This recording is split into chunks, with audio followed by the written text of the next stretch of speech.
سلام به شما دوستان عزیز. به سایه دیزاین خوش اومد. توی این ویدیو میخوایم با هم یاد بگیریم که چجوری این پست رو برای پیج فروشگاهی خودمون طراحی کنیم. اول از قسمت فایل، نیو، یک سند با ابعاد 1080 در 1080 و رزولوشن 72 کالر مود RGB ایجاد. بعدش یک سالید کالر با یک رنگ سفید تقریبا با برایتنس 93 یا 94 ایجاد میکنیم. تو مرحله بعدی یک مربع ایجاد میکنیم تقریبا با این ابعاد. با استفاده از این اهرم‌ها ریدیوس بهش میدیم. میتونیم از منوی فیل رنگ سفید هم بهش بدیم یا هر رنگی که میخوایم بهش بدیم. رنگش زیاد مهم نیست، اهمیت نداره توی این قسمت. بعد تصویرمون رو درگ اند دراپ میکنیم توی سند فتوشاپ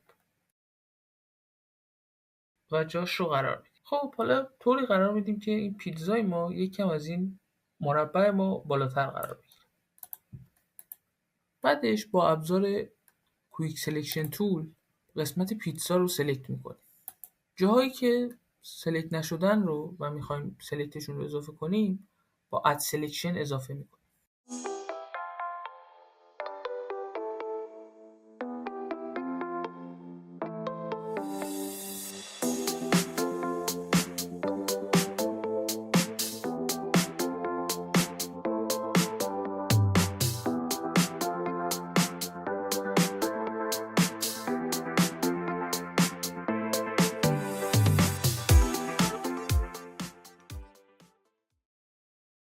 خب تمام این سبک سلکتی که من انجام دادم به وسیله ابزار لسو تول بوده و وقتی لسو تول رو انتخاب میکنید شما اگه دکمه شیفت رو نگه دارید میتونید به سلکتتون اضافه بکنید، یا اینکه اگر دکمه آلت رو نگه دارید میتونید یه قسمتی از سلکتتون رو حذف بکنید. و این شکلی بود که ما تونستیم این سلکت رو انجام بدیم. خب بعد اینکه این قسمت رو سلکت کردیم دکمه کنترل جی رو میزنیم تا یه کپی از تصویرمون گرفته بشه. تو قسمت بعدی روی تصویر اصلی خودمون کلیک راست میکنیم و کرییت کلیپینگ ماسک رو میزنیم تا تصویر نسبت به لایه زیری خودش ماسک بشه.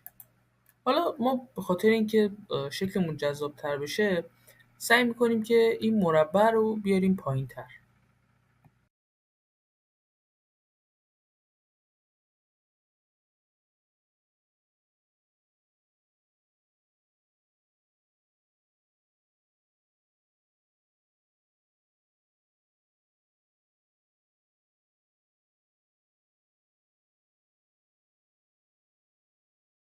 خب بعد از انجام دادن کلیپینگ ماسک می‌بینیم که یه فضایی زیر تصویرمون خالیه و خب این به یه نحوی باید پر بشه تا تصویرمون خراب نشه. برای اینکه این بخش پر بشه تو مرحله اول باید روی تصویرمون کلیک راست بکنیم و رسترایز لایر رو بزنیم تا از حالت اسمارت آبجکت خارج بشه.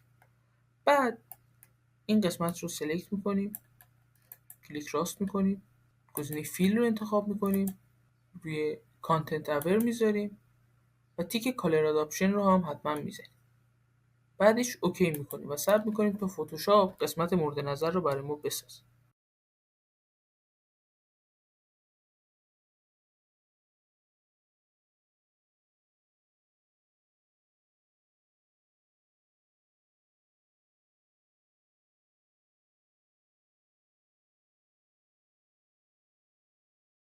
خب ما مجبور شدیم که برای اینکه فتوشاپ خوب بتونه این قسمت رو در بیاره از تنظیمات اصلی خود کانتنت اور استفاده بکنیم تا خوب بتونیم این رو در بیاریم. اما این قسمت اهمیت زیادی نداره چون که ما میخوایم اون حالت شیشه‌ای رو روش اعمال کنیم و برای اجرای اون حالت شیشه‌ای حقیقتا این قسمت کاملا توی اون لایه محو میشه و اهمیت آنچنانی نداره. خب برای اجرای حالت شیشه‌ای ما لایه مستطیل خودمون رو انتخاب میکنیم، دکمه کنترل جی رو میزنیم تا یک کپی ازش بگیریم. بعد یکی از این مستطیل ها رو ترجیحاً اونی که تصویرمون روش کلیپینگ ماسک نشده رو به بالا میکشیم، دکمه های کنترل تی رو میزنیم، با نگه داشتن کلید شیفت میاریمش پایین تا حدی که یک مقداریش زیر تصویر پیتزا قرار بگیره. بعد دوباره از تصویرمون یک کپی میگیریم، میبریم بالا، با نگه داشتن کلید آلت و کلیک کردن روی فضای بین دو تا لایه هم میشه عملیات کلیپینگ ماسک رو انجام داد. خب بعد این حرکات برای اعمال اون افکت شیشه‌ای که داشتیم باید چند تا حرکت انجام بدیم. دومین لایه تصویر خودمون رو سلکت میکنیم. اول از منوی فیلتر قسمت بلر افکت گاشن بلر رو انتخاب میکنیم. یک مقدار بهش بلر میدیم. بعدش دوباره از قسمت فیلتر گالری گوشه دیستورت گلس رو انتخاب میکنیم و این تنظیمات رو بهش میدیم. حالا میرسه نوبت افکت هایی که باید روی لایه مستطیل دوممون اعمال کنیم. فضای خالی لایه دابل کلیک میکنیم. افکت های گرادینت اوورلی و دراپ شادو رو بهش میدیم. گرادینت اوورلی رو حتما با این تنظیمات بهش میدیم و برای اینکه گرادینتمون از رنگ سفید به سمت بیرنگ بره کافیه که این هندل های بالایی یکی رو اوپاسیتیش رو روی صفر قرار بدیم. خب دراپ شادو هم با این تنظیمات روش اعمال میکنیم که اوپاسیتی گرادینت رو باید یکم پایین‌تر. حالا بخش زیادی از کارمون انجام شد و فقط نوشتن متن. برای نوشتن متن من از فونت رخ استفاده کردم.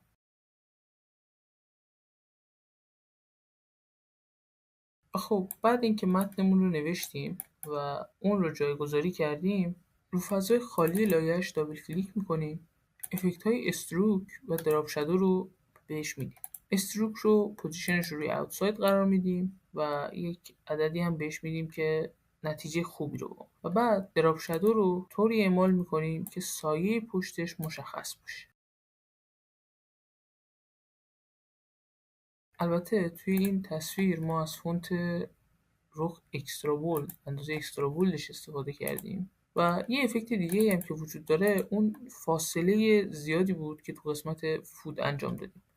برای این کار اول باید کیبوردتون رو بذارید روی پرشین. میتونیم از کلیدهای ترکیبی شیفت و جی استفاده کنیم تا این فاصله رو به متنمون بدیم. خب حالا ما برای اینکه جا برای متنمون باز کنیم یک مقدار شاید نیاز داشته باشیم که این مربع رو پایین‌تر بیاریم. می شیفت رو نگه می‌دارم، به سمت پایین می‌کشم، به دوم رو انتخاب می‌کنم، دوباره شیفت رو نگه می‌دارم، به سمت پایین می‌کشم و شاید هم ریدیوسش رو یکم کمتر کرد و همین عدد 44 رو برای ریدیوس این شکل وارد. خب همه کارها انجام شده، فقط باید متنمون رو بنویسیم. برای این متن هم از فونت پیدا استفاده شده با افکت دراپ شادو که میتونید تنظیماتش رو ببینید. بعد هم یه اضافه کردن آیکون ها میمونه که توی ویدیوهای قبلی آموزش دادم که چطور این کار رو بکنید. امیدوارم که این آموزش به درتون بخوره. خیلی ممنون که تا آخر این ویدیو اومدید. موفق باشید.